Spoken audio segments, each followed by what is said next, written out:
Welcome back to Boson Buzz. I'm Monty Molecule. For centuries, we've built our world by cutting, mining, heating, and forging. We take from the earth, shape it with great effort and energy, and often create waste that lasts for ages. But what if there was another way? What if we could grow our materials, not make them? Imagine a substance that is strong, lightweight, fire-resistant, and can be molded into almost any shape. Now imagine it grows in the dark, feeds on waste, and when you're done with it, you can simply toss it in the garden to become soil. This isn't science fiction. It's the promise of a living network hidden beneath our feet, mycelium. This is the story of learning to collaborate with fungi to build a cleaner, kinder world. Mycelium is the root-like network of a fungus, the vast hidden body from which mushrooms spring. Think of a mushroom as an apple, and the mycelium as the entire tree underground, a sprawling fibrous web. This network is made of incredibly fine branching threads called hyphae, thinner than a human hair. In nature, it's Earth's original and most patient recycler, secreting enzymes to break down fallen leaves and dead wood into the rich, dark soil that feeds new life. But this humble organism has a hidden architectural talent. It's a self-assembling living glue. Given the right conditions and a simple food source, like agricultural waste such as corn stalks, hemp hurd, sawdust, or even used coffee grounds, the hyphae will grow through and around this material, weaving it into a tight, interlocked mat. This mat, once dried and processed, is a new kind of material, born from partnership, not extraction. The process of harnessing this, called biofabrication, flips traditional manufacturing on its head. It starts not in a quarry or an oil field, but in a farmyard or a timber mill.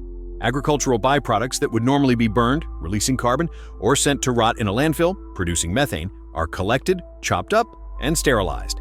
This feedstock becomes the flour for the recipe.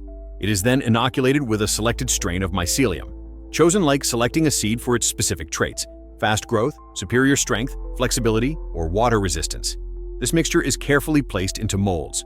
The molds can be almost any shape imaginable: a protective cushion for a delicate computer screen, an interlocking building brick, an elegant lampshade, or even the complex contours of a designer chair.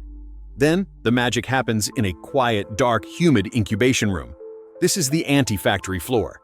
There are no roaring machines, blazing furnaces, or toxic fumes. Over the course of 3 to 7 days, with only warmth and moisture, the mycelium comes to life. It spreads its white, thread-like network voraciously through the feedstock, digesting some of the sugars and using the rest as a physical scaffold. It self-assembles with perfect efficiency, growing to fill every nook and cranny of the mold without any human intervention beyond setting the initial conditions.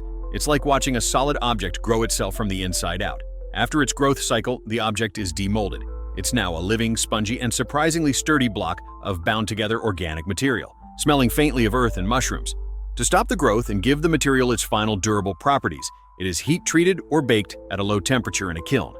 This process halts the biology, leaving behind the chitinous skeleton of the mycelium, a natural polymer similar to the material in crab shells and insect exoskeletons, which provides remarkable strength, natural fire resistance, and a degree of water repellency.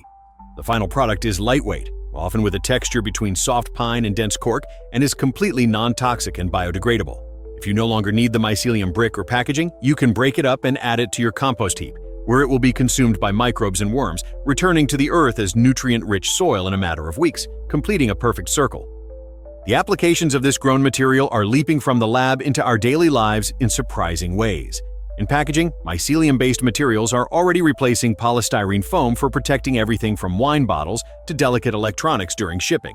It performs just as well, is safe if accidentally ingested by animals, and is grown in a week from waste instead of being manufactured from petroleum in energy-intensive plants. In construction and interior design, it's being explored as thermal and acoustic insulation, decorative tiles, and even as a structural core for lightweight, low-carbon furniture and architectural features. Some visionaries are experimenting with growing entire temporary event pavilions or interior wall systems that can be composted after use. In fashion, mycelium leather is emerging as a truly vegan, plastic-free alternative. It can be grown in thin sheets on trays, then tanned and dyed using natural processes, resulting in a material that breathes, ages beautifully, and has none of the environmental cost of animal husbandry or synthetic plastic production. What makes mycelium molding so profoundly revolutionary is its underlying philosophy. It represents a fundamental shift from a linear, extractive, and waste-producing manufacturing model to a circular, growth-based, and restorative one. It uses low-value waste as its raw material, employs low-energy biological processes instead of high-heat, high-pressure factories, and creates products that are designed from the very start for a safe and productive end of life as compost. We are not just using a new substance. We are adopting a new, ancient partner in creation, one that has been perfecting the arts of decomposition, networking, and resilience for over 1 billion years. The mycelium molder teaches us that the future might not be built with louder machines and hotter furnaces, but in quiet, dark rooms where we provide the recipe and life itself weaves our world into being. It offers us a tangible, hopeful blueprint for a future that is cultivated with care, grown in partnership, and gives back more than it takes. From agricultural waste to protective packaging, from silent growth to sturdy structures, that's the organic genius of the mycelium molder. It reimagines manufacturing as a form of gentle cultivation, partnering with nature's oldest networks to create what we need without the lasting footprint. It's a future where our products come from fields, not factories, and return to the soil, not the landfill. If the idea of growing a sustainable world from fungi and waste fills you with hope, please help Boson Buzz spread the spores of this idea. Give this video a like and subscribe for more stories of living innovation. I'm Monty Molecule. Until next time, have a safe and curious week.